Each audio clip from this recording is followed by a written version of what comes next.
Hello and welcome to the Building Digital Solutions stream by Atlantis. I'm Victor Asachi, and together with our special guest today, I will lead you through the topic of addressing the skill gap with AI. At Atlantis, we help businesses bridge tech leadership and tech talent gaps with modern technology and software development practices, so you can scale, innovate, and monetize your products and solutions. And today, I invite you to explore the edtech industry with my special guest, Joaquin Roca, CEO at Minerva, and which is an interactive how-to platform for training and educational purposes. So, Joaquin, welcome. Let's start our session today, and I welcome you to the stream. How are you doing today? Thanks for having me. I'm doing great. Thank you for having me. Oh, it's great.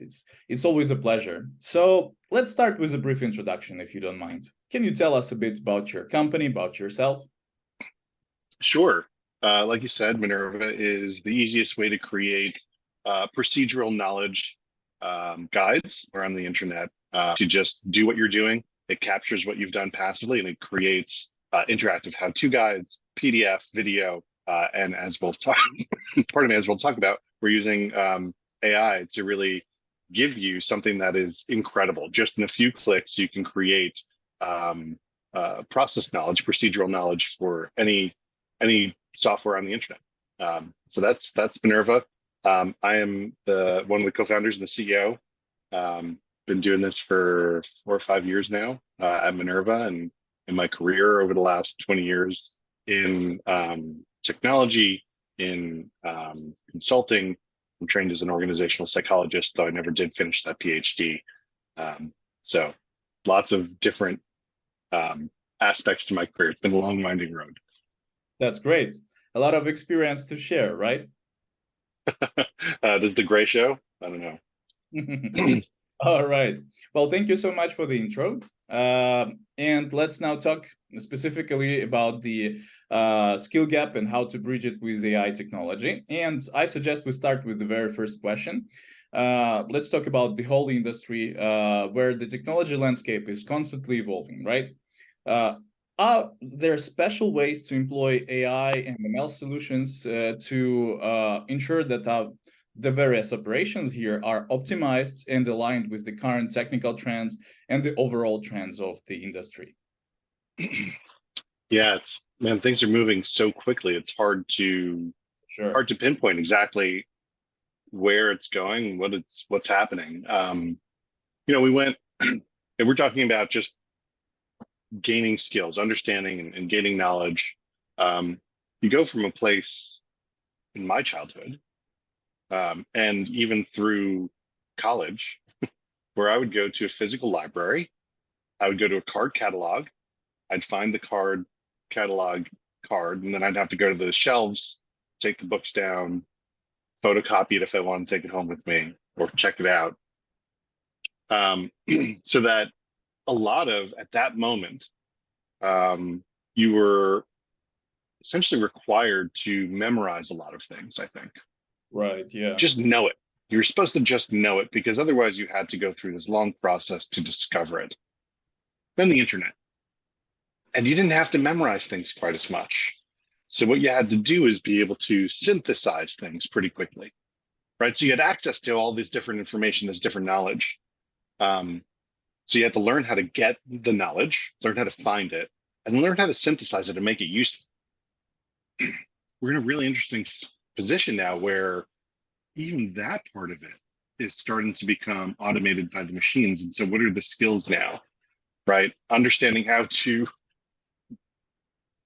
work with the machines, let them do the things that they're good at, finding the information, now summarizing the information. And so I still think that the synthesis of information is important. But part of that is now going to be your creativity and asking the right questions almost. And then taking the machine's answers and then building on it.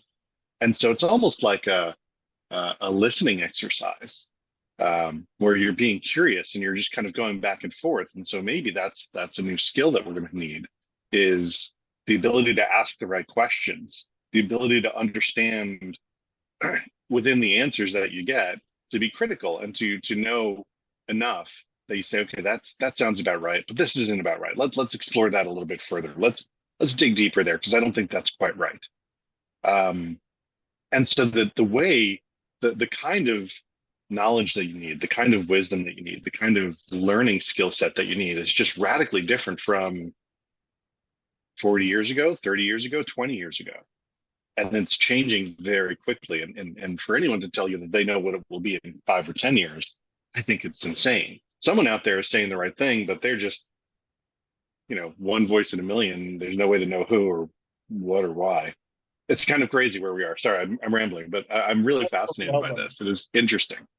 But it's true. It's true. That's like a really huge kind of a way that we've come to this, just like you said, synthesizing the knowledge and the possible answers, asking the right questions. That's all about it. That's true. If you just take ChatGPT that everyone's talking about and similar solutions, this is what you have to do now, right? You have to ask the right questions and make sure the answers you're getting are actually not outdated and are actually good enough for what you were looking for. But if we go more specific and talk about Minerva, right? What you guys do to employ AI for knowledge, for educational purposes, for training purposes, anything that you are specifically aiming at when employing the AI and ML solutions in this case? Yeah, so we're really a solution that integrates the person and their knowledge with um, and enhance it and make it easier and better and faster with AI. So we're not really replacing your wisdom at this point. So you know how to, Yolantis is incredible and expert at technology building. We're working with you all on a project right now. And we have a product manager, a project manager there. And so he is phenomenal at Jira, phenomenal at Jira. Better than a machine at understanding our process within Jira because the machine doesn't know what our process is. For sure. Right. So the machine can't understand what our process is, so it can't tell us how to do things. So what Minerva does is we take that expert, Sasha. Sasha is an expert at Jira, and Sasha, yeah, please. And he's an expert at Jira and an expert on our process because he really created our process.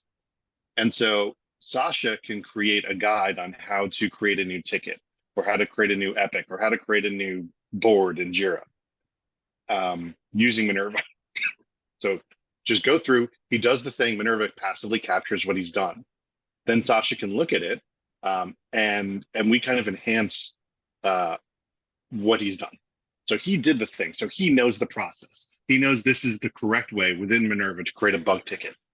So that was his knowledge. He's done it, he's captured it. Now the machine enhances that with a script. It can even create a video using Sasha's voice to give us this multimodal way of interacting and consuming that. When I say multimodal, different modalities, different ways of understanding and learning, because lots of people have different ways of wanting to learn. Some people really need to do in order to learn and internalize it. Some people need to look at a screen and read a thing.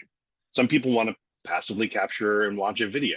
And so Minerva kind of creates what Sasha has done. He's just clicked through and created the bug ticket. Now Minerva will enhance that and make it accessible in all of these different ways for different folks and save Sasha a lot of time because he doesn't have to go through and put the voice track down. He doesn't have to go through, correct his grammar or expound on step 1, step 2, step 3. He has that. He can go in and edit it to make sure it's the machine kind of inferred the right thing. But it's 90% done by the time he's done creating that ticket. That's it's really the interplay of human wisdom and knowledge and specific domain expertise that the machine can't possibly have because they don't know how Minerva creates the bug ticket. Sasha does. But then we can enhance what Sasha's done in such a way that we can create these artifacts, these multimodal learning experiences for other folks so that Sasha can do it in 5 minutes as opposed to a day. That's huge. That sounds like a huge step in knowledge sharing, to be honest. I'm actually enjoying when you're talking about things like you don't have to repeat that kind of work multiple times, because that's an issue that a lot of businesses share. and have to face it quite often when you have to just train your personnel or say train your customers, right? Can you expand on the use cases here? I mean, like the areas of application of this specific kind of way of sharing knowledge with the Minerva way. Yeah, and so this is one of the challenges actually for us internally, because there are so many use cases when you're starting a business. If you're watching this and you don't really care about education and tech, if you don't care about Minerva, you don't care about Utilises, you're just trying to figure out, what am I doing starting a business? One of the most important things is really narrowly defining who you're serving and what you can do for them. And this is actually one of the big problems for Minerva, because our tool is kind of a broad utility. Anywhere you want to capture and share knowledge, you can use Minerva successfully to do that, powerfully to do that. It makes it hard for us to kind of just focus in on just the one use case. And so I will say broadly, anywhere you want to capture and share knowledge, Minerva, well, capture and share procedural knowledge online. At least that's a narrowing, right? If you're online and you're doing things that are step 1, step 2, step 3, you're capturing and sharing procedural knowledge online, Minerva is going to do a phenomenal job for you in irrespective. What we're kind of getting to though is trying to narrow that even further down. And so one place is within what you'd broadly call enablement. And there are lots of different enablement functions, right? So learning and development is really an enablement function within an organization. Customer success is really enabling customers to be successful with your product. There's RevOps, revenue operations, or sales enablement, enabling your sales reps to do better. Product marketing is really about enablement, trying to push forward the ways that marketing can really do their job. And so it's really, we're focusing in on these various enablement functions right now, thinking a lot about sales and product marketing to really empower their colleagues to do more. And so if you want to share with the world how to use your product, if you're in sales, customer success, or product marketing, you're trying to share with the world, this is how you make the best use of our product. Minerva is going to step in and really make your job a lot easier. Thank you. That sounds really cool. I like the term, you know, the one that you said, enablement. It sounds really simple and yet it's really powerful. I like it. Thank you so much for the explanation. Basically, yes, totally agree that, well, you can train and educate and help people, instruct people, right, in every sphere. And that's a really big challenge when you think about product marketing and getting your niche and focusing on a specific kind of industry. Totally understand that. But let's talk a bit more about this process of imparting knowledge and the process of sharing knowledge.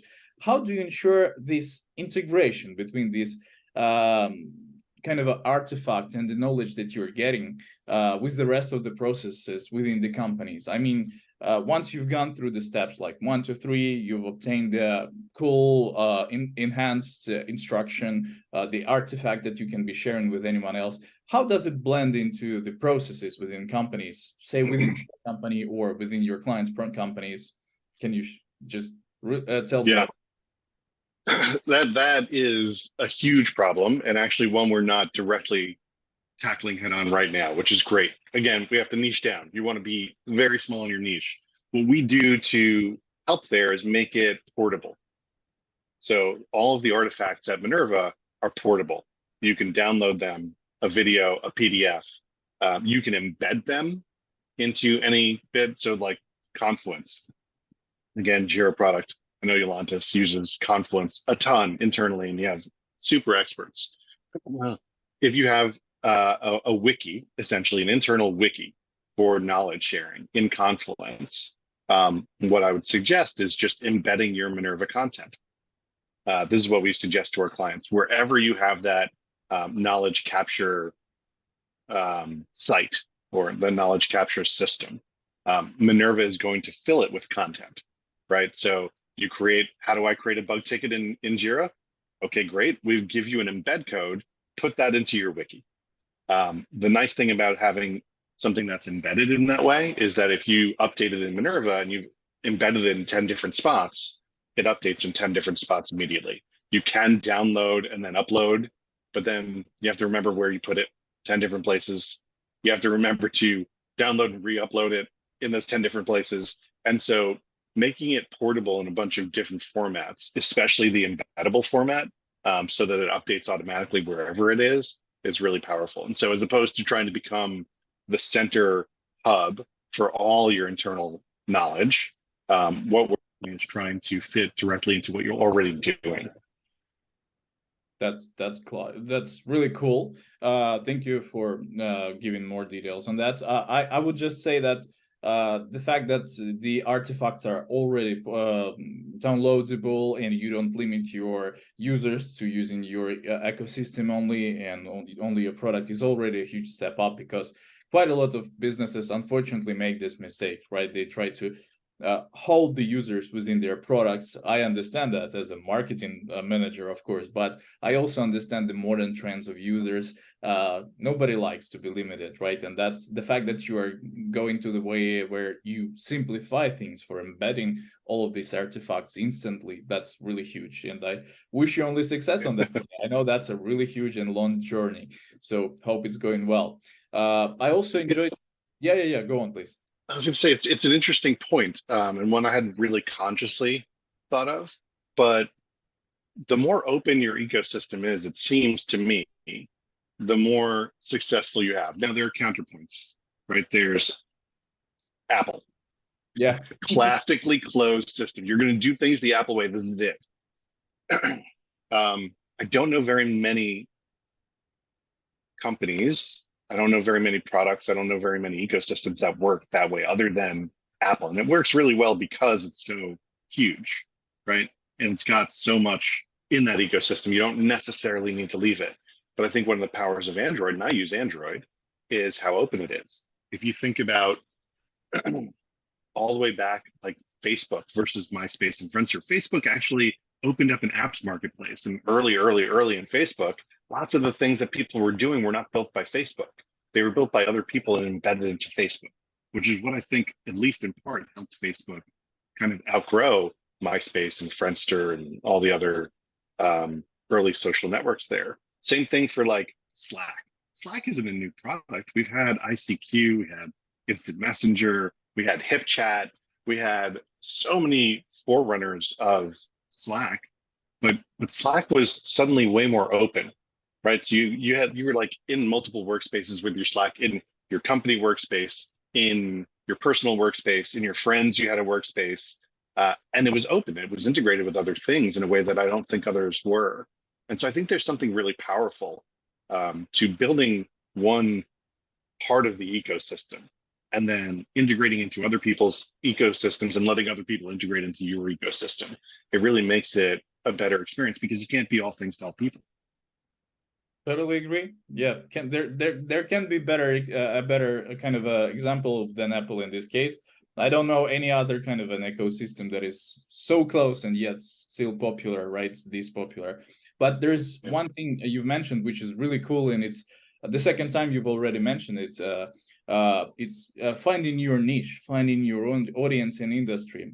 Just a quick issue that I remember our clients have been facing is trying to already promote your ready product that is already on the market, that is already launched, is getting to all of the audiences. That's a really big challenge, right? To get specifically to the people that you are thinking that are your target audience. But if you're reaching out to everyone out there, there might be kind of a trouble on this way, right? You have to really look for your niche. And when you said Slack, I guess Slack is a kind of a really not new product at that time, but what it did, it just said that we are used for your working processes and your working communication, right? And that's voila, they have their own audience and they have their targets reached, and now we're using it, everyone's using it, and it's totally open. That's definitely cool. But let's head on to the product challenges. As the CEO and as a co-founder of the software product, right? You definitely had to face some product development challenges, maybe some staffing challenges. Would you share some of them? Let's talk about the product development challenges, I guess, was first. Yeah. Oh, so many. And Minerva has gone through many iterations to get where we are today. Um, I think one of the challenges is making sure it relates right back to what we were talking about, making sure that you're building for someone, making sure you're building something that people can't live without. And so we just launched our kind of almost pretty much completely rebuilt Minerva version 2, what we call the studio experience. Um, and that really what we did was we found a bunch of beta testers. We had identified from Minerva V1 uh, a thing that people were really interested in. V1 was not optimized to do that thing. It had to do with our video creation, really. Video was something that people were really excited about that came out of our product. And so we decided to keep many, if not most or all of the features that we had, but really make video at the heart of what we're doing. And as we did that, it took us probably 6 months to rebuild to that product. We worked really closely with a bunch of beta testers, not a huge group, but maybe a dozen or so, to make sure that we are building something that they love. And the usage that we get now with the product far outstrips the first product.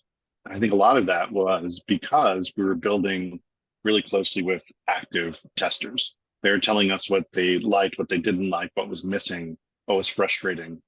Um, and so that interplay with folks who are actually engaged with the product. Now, as we haven't really shouted from the rooftops that we've launched yet, but we've opened it up. People are all experiencing the new product. And not only are those small beta testers, right? That small group of beta testers, are they more engaged with the product? Now, as we're seeing more organic signups, those folks are creating more guides than ever before as well. That's awesome. And so, A quick note here. You guys have built a cool product. I have had an honor to test it, to check it.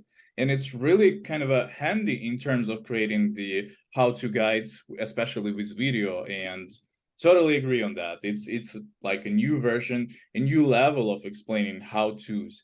So totally agree on that. But sorry for interrupting you. Just keep going, please. I'm not going to be upset about being interrupted if someone's going to compliment the product. So thank you. Um, yeah, I think that was one of the keys for what we've done now. Also, I will say, years ago when we launched the first version of Minerva, I stepped out of the product very quickly. I wasn't doing any of the engineering. I wasn't coding at all. And I wasn't even doing the product management. I was working very closely with those teams, but I wasn't intimately involved or in charge. Um, and I think that was a mistake, perhaps. Um, I'm not as good of an engineer or as good as a product manager as the people who are doing it, not by a tenth. But having a strong singular voice and a singular vision, working with a smaller team now, um, has allowed us to move quickly and be hyper focused.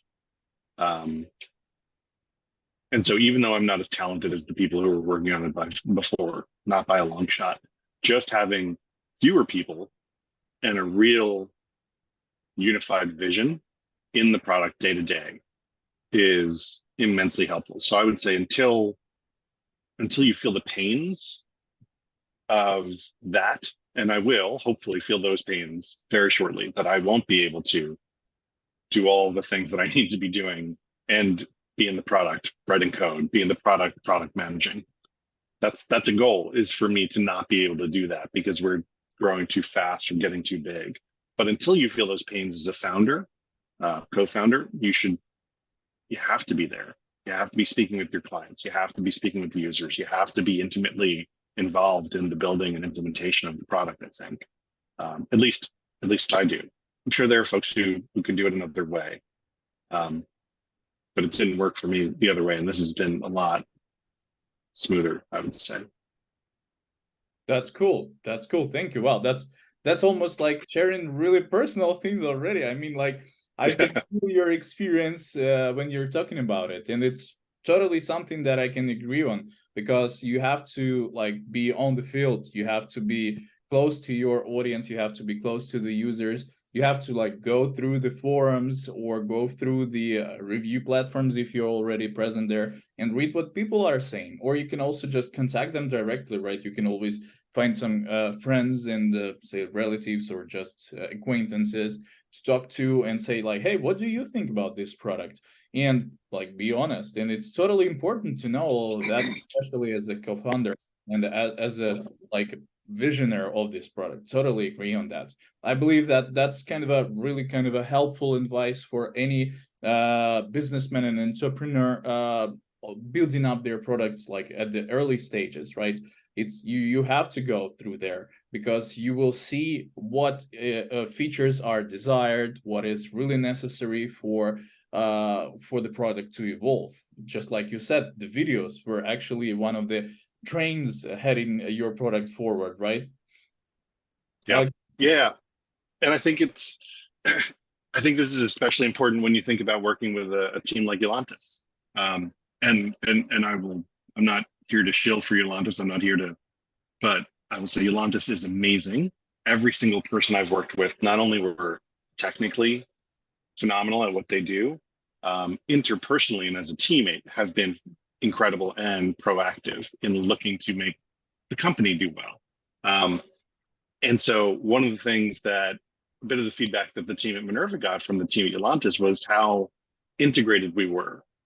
So the engineers that we work with them day to day, right? They are on our team. We invite them to our meetings. We don't just send work over the wall and say, hey, do this, get this done, and then expect some work back, right? We're sitting there asking them, what do you think? How would you do this? What's the positives and negatives, right? They're invested in the product and we're working together. And I think that makes a huge difference, right? You could just go through your project manager and say, here are the features, tick, tick, tick, tick, tick, that we need. Go have the engineers do it. I don't think you're going to build nearly as good a product there. And you're not making the best use of the folks that you're working with, because these engineers, these designers, these folks at Yolantis are incredibly talented and dedicated. And to work with them as if, and not as if, because they are members of your team, right? So for me to say as if would be denying the fact that this is my team.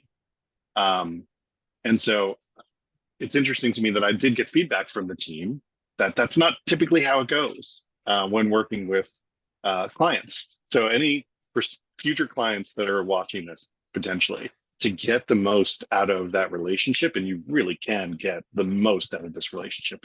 Yolantis is incredible, but they're your teammates and treat them as such. They have great ideas. They're dedicated. They want you to succeed, and they will help you. You have to let them. Oh my gosh, this is great again to hear such kind words and warm words. Thank you so much. We'll definitely tell the team again what you told me. But this is quite an interesting question here. I mean, as you've already mentioned, you are working with an outsourcing team, right? And a lot of entrepreneurs, when heading to the outsourcing market and looking for a team to work with, they go through a number of challenges, right? You have to source the candidates, you have to source the vendors, you have to make sure you found the right one that is matching your specific aims. And the question I have for you is, what were the criteria you used to find such a team? Because unfortunately, there are some companies that under-deliver, or just like you mentioned, treat the product as if this is just like a scope set or a task set. You have to just put a tick next to it and leave it as it is. But how do you find people that are involved and engaged in your product and become your actual teammates? Yeah. So I will say I started working with outsourced developers, 15 years ago. Oh, 2008, I think, was when I started. that's a And my long first way. experience was terrible. Terrible. One, I didn't have a really strong recommendation from someone I knew and trusted. I think that's incredibly important. So Akshay from our team had worked with Yolantis before. He said Yolantis is phenomenal, and I said, okay, Akshay, great, let's do that. And so that's huge to me because I didn't have to worry about vetting Yolantis. Someone I know and trust and was on my team said Yolantis was great. That's the best recommendation I can get. So I just said, yes, we'll work with Yolantis because I know maybe we can find someone cheaper. I don't know, right? I don't want someone who's competing on price. I can't pay an immense amount, right? I want to be competitive there, but I don't want the cheapest outsourced option. I don't think that's going to be the best outsourced. Maybe it is, but I don't think so. So it's not about just price and efficiency. It's about, will they be able to deliver outsized results for that price and efficiency? So one, finding a great recommendation, someone who's worked with them before and will say, yes, I will put my reputation against their reputation. Huge. Two, after that first experience, I found a near shore. I'm in Brooklyn, New York. I found a team in Brooklyn, New York to work with me, and I loved them. They worked great, but I wasn't technical at the time. I have since taught myself to code, probably right around that time. But I wasn't technical. And that's really hard to understand how to build a tech product with an outsourced team without an understanding of the technology behind it. It's hard, man. I don't know how you succeed at that because there are just so many choices, trade-offs that you have to understand to be comfortable with. I think somewhat at least technical. I don't want to tell anyone that if you're not a technologist, you can't build technology, but you want to be familiar enough that you can have deep enough conversations to understand the choices that are being made because they're important, right? The technology choices are going to inform the feature set later on as well. Sure. And so you have to be able to have those conversations and ask the right questions. So maybe you don't need to be an engineer. You don't need to be able to write the code yourself. You have to be able to be sharp enough and smart enough about technology that you're asking the right questions to set yourself up for success moving forward. And yeah, I think it works best when, for me, it's worked best when I have a real clear product vision, when I am part of the execution team. And right now, I am part of the execution team. I'm writing the majority of the back-end code to support the front end, which my team in Yolantis is building, and then the designer from Yolantis, my project manager from Yolantis, right? So we are all working together. I think that's important to be able to have technical and product know-how from your team integrated with the technical and product know-how from a team like Yolantis, and not to just throw tasks over the wall, build a Kanban board and say, hey, here are the tasks I've assigned to you. I think you should come together as one team and say, here's the vision of what we're trying to build. What's the most important things that we can work on right now? And who's best suited to work on those things? And then you take it off, right? And then you're whatever your product building process is from there, right? But you have to do that as a team. No, that's powerful. Thank you so much. That sounds like a huge kind of advice for those who are just striving to start the outsourcing, let's say, way to building up their products. Thank you so much. Just very last question as we are Sure. running out of time. Talking about your product specifically and talking about, modern kind of fears that people have about AI and ML taking our jobs, taking our duties, and leaving us with no job and no money. How do you balance those things? I mean, like, how do you balance the AI engagement and ensure the human touch at the same time, especially when it comes to areas like customer success or product development or, I don't know, financial operations explanations? How do you strike this right balance? Yeah. As of today, and I don't know where we'll be in a year or 5 years, as of today, AI isn't really taking your job. Maybe it'll reduce the need for the total number of employees because it makes people more efficient. But it's not going to take a whole job. It's not creative as of today, right? It doesn't understand context, right? That's part of what slows it down, is giving it all the context you need, right? And so the context that we have as humans for, like I said, just even understanding what is our flow in Jira, it doesn't have that context yet. And so we can give it the context, and then, but that's not the case yet. So what it typically is doing is making you more efficient. It's going to take a lot of the grunt work, a lot of the uncreative work, a lot of the work that is just rote off your plate. And isn't that great? Now, that does reduce the need for labor overall, right? So you might have a recent college grad who you said, okay, go do some market research in this market and tell me the 10 most relevant competitors and what differentiates them. Okay, but now you got to come up with a strategy from there, how to go after that. You have to understand your team's capabilities, right? You might even be able to ask ChatGPT, okay, given this, what's a good strategy there? ChatGPT will give you a strategy, right? And it might even be a decent strategy, but it might not be a good strategy for you because you don't have those skill sets, or your team doesn't have those skill sets, or you don't have access to that market, right? And so again, there's context that just is missing there, that the machine just doesn't have. And so you need people. It's not going to replace people, but what it's going to do is make people a lot more efficient at what they do today. Maybe in the future it'll be almost sentient and feel like a member of your team. And hopefully then we don't enslave the AI, because that's not good, right? If they're actually sentient and they're actually members of your team, we're going to have to think about a whole bunch of, like, Star Trek. I love Star Trek Next Generation. There's so many Data episodes about this, but there was one in particular about, is Data alive? Is he sentient? We'll get there eventually, perhaps. Until we get there, again, it doesn't have the creativity. It doesn't have the context of humans. Our computers, the ones in our brain, right? This is the most amazing computational machine in the world. It's insane how efficient and good brains are at this stuff, how quickly the brain works. If you think about all the neurons that we have, like billions of neurons, but it's not just the billions of neurons or whatever that number is. It's like the neuronal connection points, right? Then you're putting it to the nth power. We don't have any machines that can do that yet. I don't know that we'll be there in our lifetimes. Our brains are really good at this stuff. Machines are really good at other things, right?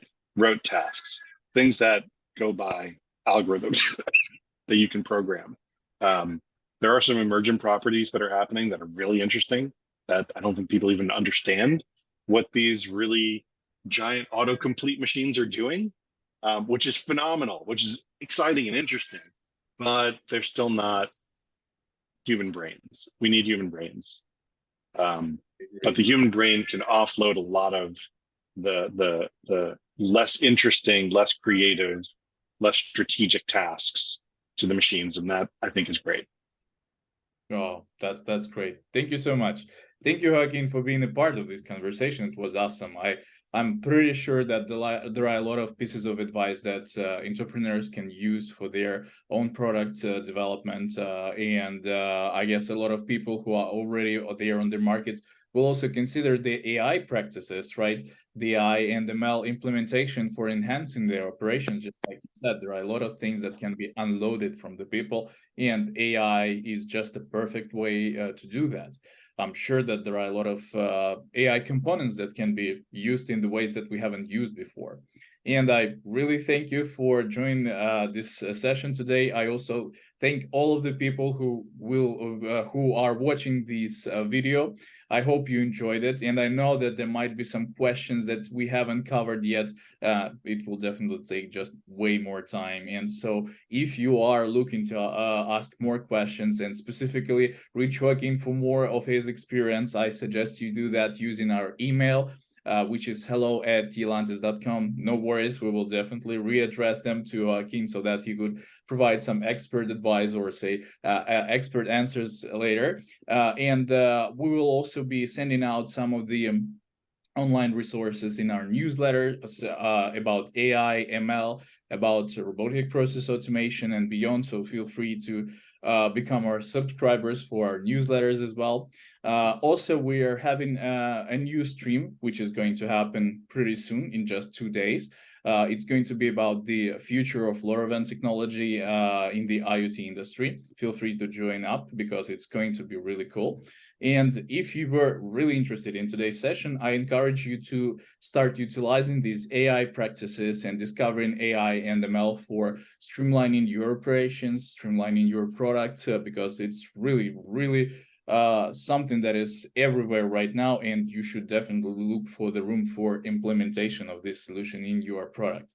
And do not hesitate to share your progress with us. And in case you have some information requirements or just other questions we haven't covered or just that are emerging during this video you're watching, feel free to email us at hello@iolantis.com or visit our website iolantis.com or find us on LinkedIn and YouTube. Hope you had a really good time listening to this conversation. I definitely did. That's it for the tech leadership session. Thank you so much, Joaquin. It was a pleasure talking to you. Thanks for having me, Victor. Okay, bye-bye.